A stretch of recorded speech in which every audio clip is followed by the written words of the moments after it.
By now, we are well acquainted with the idea of differentiation and integration. We know that the derivative of a function tells us its instantaneous rate of change, and the integral of a function tells us the area under its graph.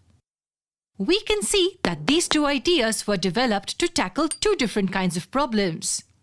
But it turns out that these ideas are related to each other. In this video, we will see how the process of differentiation and integration are opposite to each other. But wait, there's more.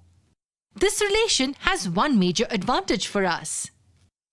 We have seen earlier how to find the integral of a function.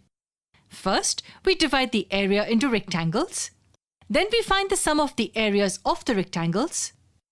Then, to get the area under the graph, we take the limit of the sum of the areas as the width of the rectangles tends to 0. We can see that this process is a bit lengthy and cumbersome. We can't do this every time. So now we will see that this relation comes to our rescue. It gives us an easier way of finding the integral of the function. So let's get started. Consider a car traveling on a road. We know that the distance traveled by the car and its speed are both functions of time. Let's denote the distance traveled with variable y and the speed with s and the time elapsed with t. Now suppose the distance traveled by the car is this function of time. It's the square of t. Can you tell me what will be the speed of the car at any instant t? We know that the speed at an instant t is the instantaneous rate of change of the distance traveled. So it will be equal to the derivative of the distance function at the instant t. And we have seen earlier that the derivative of this function is equal to 2 times t. So this function will give us the speed of the car at time t. Its graph will look like this. Now, to see the relation between differentiation and integration, consider this integral of the speed function. Here t1 is some arbitrary time instant. Let's mark it here on this axis. Can you find the value of this integral? For this, we need to find this area under the graph. But since this is a triangle, we don't even have to use integration here. Notice that at t1, the value of this function is equal to 2 times t1. So the base of this triangle will be equal to t1 and its height will be equal to 2 times t1. So the area of this triangle will be equal to t1 squared.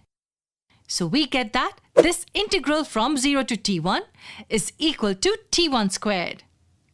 But notice that according to this distance function, t1 squared is exactly the distance traveled in time t1. So what does this tell us? We see that the area under this graph tells us the distance traveled by the car. Since t1 is an arbitrary value of time t, this is true for any time instant t. So this integral is the function of time. This is the connection between integration and differentiation. We have a function f of t and its differentiation gives us this function f prime of t. Now integration of this derived function gives us the function f of t back. So we see that the process of integration and differentiation act opposite to each other. Integration is the reverse of differentiation, and differentiation is the reverse of integration. If you remember, we mentioned earlier that this relation can be used to find the integral of the function easily. Can you think of how we can use the following relation for this? Let's see that in the next part. Now we understand that the process of integration is actually the reverse of differentiation. If we take the integral of the derivative of the function f of t, we get back the function f of t. Take a moment and understand this. Observe this integral.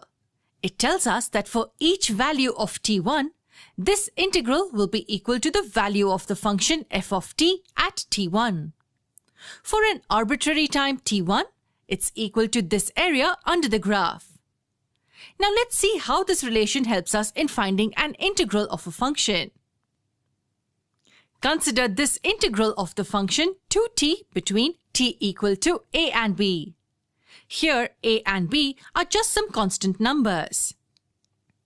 Let's say they are these numbers on the t-axis. So this integral will be equal to this area under the graph. Now can you tell me what will be the value of this integral? Notice that this area is equal to the difference in the areas between this triangle and this one. Yes, the big triangle minus the small one. We know that the area of this big triangle is equal to this integral from 0 to b. And the area of this triangle is equal to this integral from 0 to a. But now according to this, we don't have to find the value of these integrals. Notice these integrals will be equal to this integral for t1 equal to a and b. So we get the value of this integral is equal to f of b minus f of a. What will this be equal to now? Yes, b squared minus a squared. So we see that using the function f of t, we can easily find any integral of the function f prime of t. Any integral of the derivative of the function will be equal to the difference in the value of the function evaluated at the limits of integration. This result is true in general, and it's called the fundamental theorem of calculus. Now we can use this result to find the integral of a function. Let's see how. So we know the fundamental theorem of calculus. Now consider this function g of x equal to x squared. Let's say we want to find the integral of this function from a to b. Can you tell me how we can use this result to find this integral? Suppose we find a function capital G of x such that its derivative is equal to the function g of x. Since we get that the derivative of capital G of x is equal to g of x, we can see that the integral of this function will be equal to this integral. Now notice that we can apply this result here. We will get the integral of g of x to be equal to capital G of b minus capital G of a. So we can see that we just have to find the function capital G of x.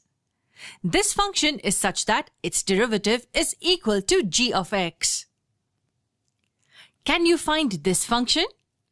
Share your thoughts in the comment section below.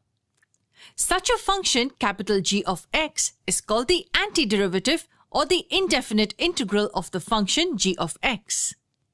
In the next video, we will see what this means and also find this function capital G of x. To stay updated, do subscribe to our channel.